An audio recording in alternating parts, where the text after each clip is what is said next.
Edward Watkins, a City of London police constable of 17 years' service, began his regular beat on Saturday the 29th of September at 10 o'clock, a quarter of an hour after he had gone on duty that night.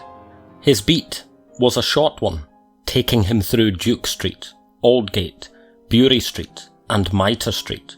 There were other constables on similar single beats in the area, but he was the only one whose beat took him through the small, dark enclosure of Mitre Square. Unusually for a Saturday night, the streets were quiet, and the area around Mitre Street and Mitre Square were entirely deserted. At 1:30 in the morning, Watkins heard and saw nothing in the square, or in the narrow lanes leading to it. There were no voices or footsteps, and his lamp, lit and attached to his belt in the usual fashion, would have illuminated anyone standing about in the darkness. There was no one there. Creepy doesn't even begin to describe Mitre Square at night. Its sinister nature is not at all diminished by the memory of the ancient priory that once stood there, a place that fell foul of the murderous heresy of Henry VIII, who closed up the religious houses and slaughtered Christians and their priests in their thousands, torturing and burning the faithful alive at the stake for their refusal to renounce their faith in Christ and their allegiance to the one holy Catholic and Apostolic Church.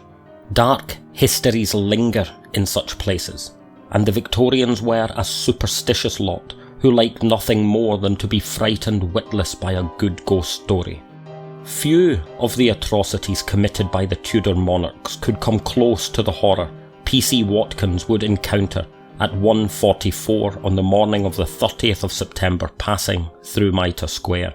At 1:30 he came into the square, and as he always did, he shone his lantern into all the dark corners and up all the narrow alleys leading out, and he saw nothing, and no one. There was nothing to raise his suspicions. 14 minutes later, on coming back into the square from Mitre Street, he spotted a large bundle in the dark corner to his right, at the rear of Taylor's picture framing shop and opposite the looming Kearney and Tong warehouses. His lamp illuminated a grisly spectacle he would never be able to forget for the rest of his life. There he saw the body of a woman lying in a large pool of fresh blood. Her clothing had been all opened up and her skirts thrown all the way up.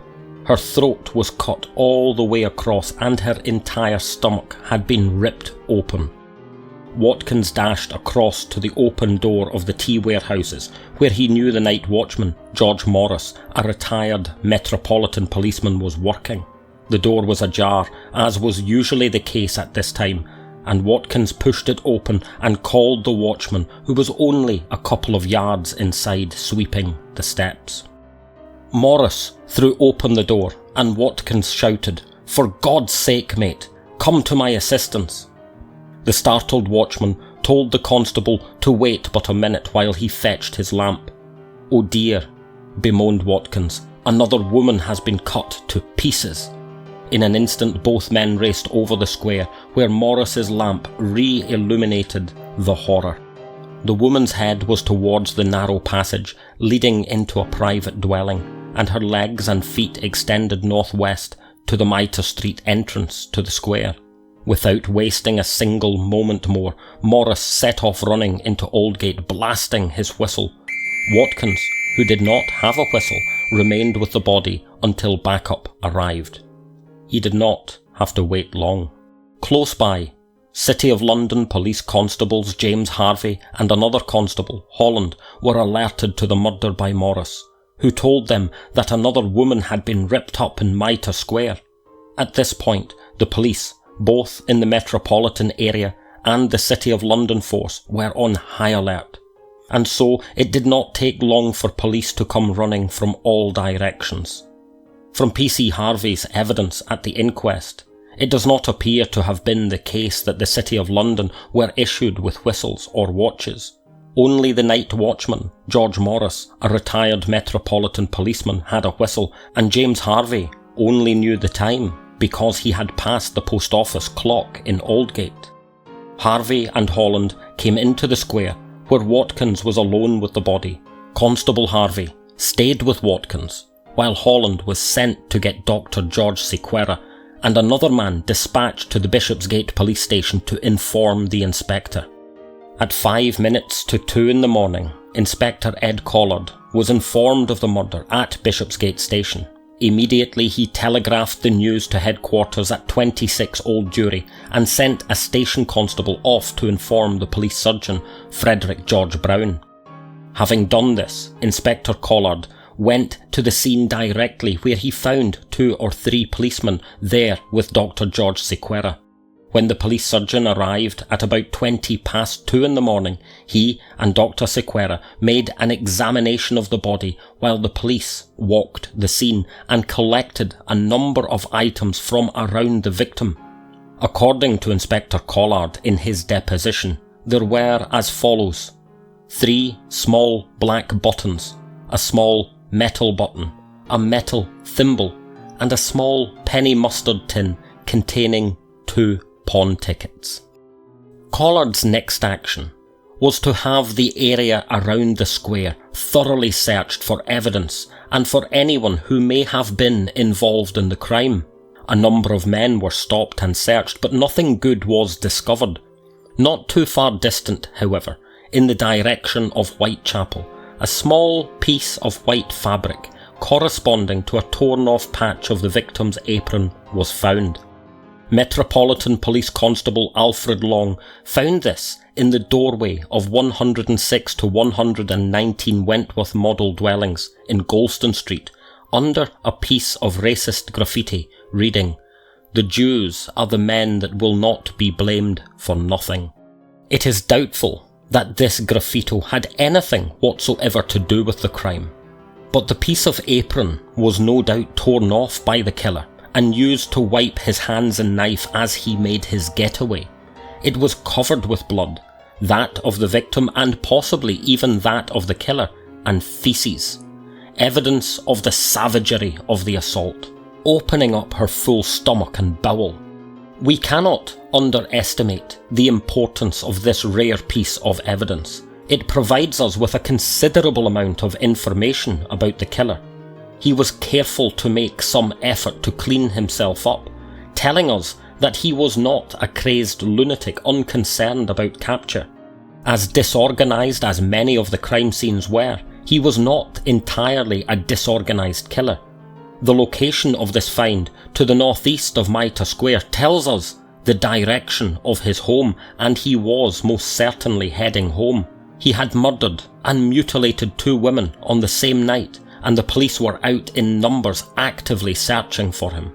The post-mortem assault on the body was staggering in its brutality.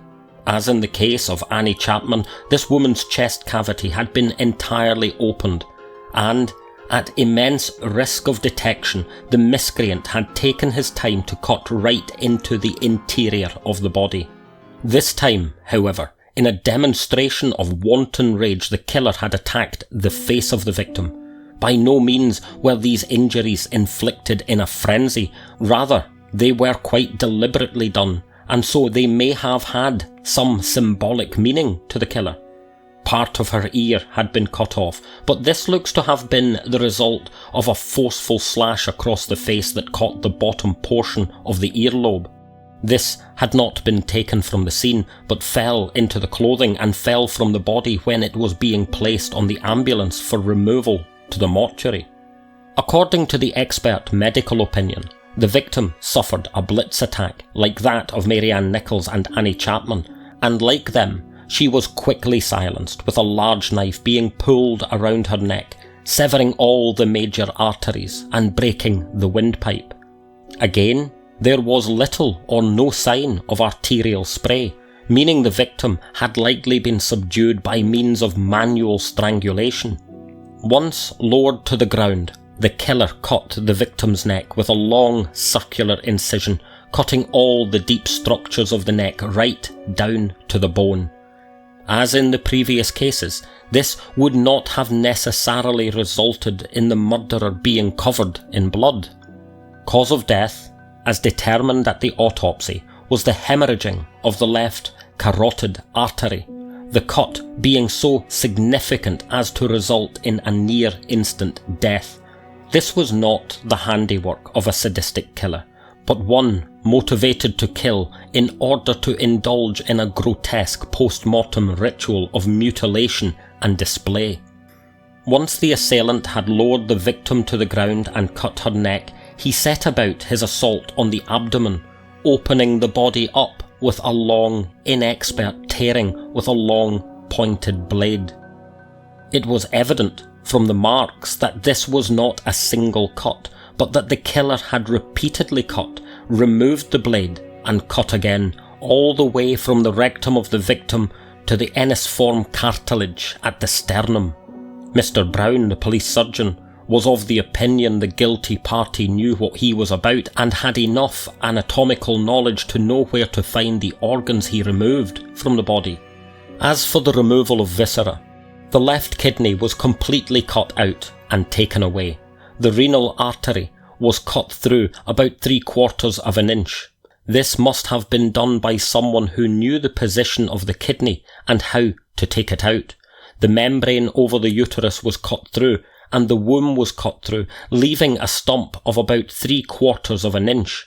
The rest of the womb was absent, taken completely away from the body, together with some of the ligaments. Again, as was the case in the backyard of 29 Hanbury Street, the victim's intestines had been drawn out and placed over the victim's right shoulder. As utterly sickening as these descriptions are, they are informative.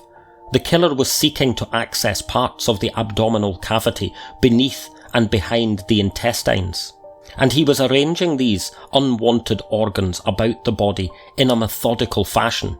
It is quite apparent from this that he desired to make a display of his fiendish work, once again spectacle and performance. This ritual, which is peculiar to the Ripper crimes, is evidenced in this case and in those of Chapman and Kelly, as George Bagster Phillips had noted at the scene on Hanbury Street too. It was apparently by design that the killer had removed parts of the intestines and placed them around the body. Clearly then, he was following some mental image of the result he was hoping to achieve. We may think of this as the blueprint of the criminal's mind. What was then done to the victim's face demonstrates that the killer was at ease and felt as though he had the time and the privacy to pay considerable attention to the facial disfiguration. He made careful, triangular cuts to the woman's cheeks, cut through her eyelids, perhaps in an effort to attack the eyes, cut right across the bridge of her nose and completely severed the tip of the nose. Once more, this assault to the face is instructive. This shows an intense misogyny. This is not a simple hatred of prostitutes, but a deep-seated and pathological hatred of women. It was not even clear that this woman was a prostitute. It seems to have been the case that he preyed on prostitutes because they were women he could access. The assault on the face, and more specifically to the eyes, points to both disgust and shame. He wants to demolish the woman, yet he is ashamed of her judgment. He is deeply unsettled and uncomfortable with her eyes looking at him. It does not take an expert to guess that these elements point to the killer's hatred of his mother. At Golden Lane Mortuary, the mortuary of the City of London, the body of the deceased was formally identified by John Kelly, a fruit seller who lived at Cooney's Common lodging house at number 55 Flower and Dean Street, as Catherine Conway, or Catherine Eddowes, the woman he had been living with for the last 7 years. She had an adult daughter, Annie, with a certain Thomas Conway. Catherine was estranged from her daughter, who, as she deposed at the inquest, had kept her address from her mother so as to stop her tapping her and her husband for money. According to Annie's evidence, Conway parted ways from Catherine 7 or 8 years prior because of her chronic alcoholism. She had 2 other sons with Conway, who were also living in London, but they too were not in touch with their mother. Catherine Eddowes had taken up with John Kelly. even known by some of her acquaintances as Kate Kelly, and they had some kind of life together. She had a well-documented history with the drink, and had been arrested, charged and fined in the past for being drunk and disorderly, but there was no clear evidence that she had been engaged in any kind of prostitution. This was attested to by Mr. Kelly, her partner, and corroborated by the manager of Cooney's lodging house. On the Thursday before her death, she and Kelly returned to London after a few days off hop picking in the country.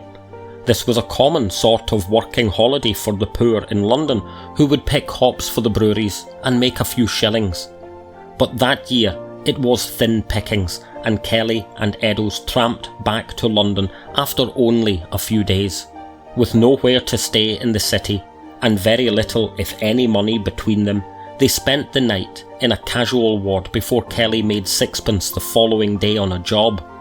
Kelly returned to the casual ward at Mile End on the Friday night, and Eddowes remained in the city, and he saw her again and last on the Saturday morning, the morning of the day before she was murdered. That morning Catherine pawned Kelly's work boots at Jones's on Church Street, getting the sum of 2 shillings and 6pence that bought them a few bits and pieces. With the money left over they drank together, but Kelly maintained that Kate was still sober when she left to find her daughter. Given the testimony of her daughter at the inquest, this story about going to find her daughter may have been a yarn Catherine spun Kelly. We cannot know, but Kelly deposed that he did not know Catherine to have been a prostitute, and that he had never profited from the earnings of prostitution. What we do know, however, is that Catherine Eddowes did continue drinking that Saturday, and she drank a great deal. At 9 o'clock that night she was taken into Bishopsgate police station to sober up, into the drunk tank, and was released at 1 o'clock in the morning, giving the name Mary Ann Kelly and an address on Fashion Street. On being released, she bade good night to the sergeant with the words, "Good night, old cock," and tottered off into the night. This may have been the last time she was seen alive. It is impossible not to be charmed by Kate Eddowes. She was a drinker, sure, but she struggled with the drink for years, and it cost her her family. None of these women lived perfect lives. We don't live perfect lives. Some in the comments, I have noticed, enjoy robbing these victims of their innocence by pointing out their choice to drink and live reckless lives. Addiction undoubtedly begins with a choice in a place of choiceless choices, but it is never a moral failing. It is a weakness, for sure, and weakness is the mark of all fragile humanity. Catherine Eddowes and the other victims of the Ripper lived in a world of misery and pain, where the drink, rightly or wrongly, was, as it still is, a form of self-medication, an anaesthetic in the world of pain they inhabited. Very shortly before 1:44, Catherine met with the man who would kill her in Mitre Square. Whether she led him there or he encountered her there, we will never now know. But we can be sure of this.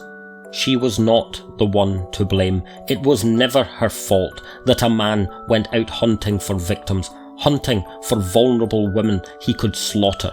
This was always on him, and we should never lose sight of this.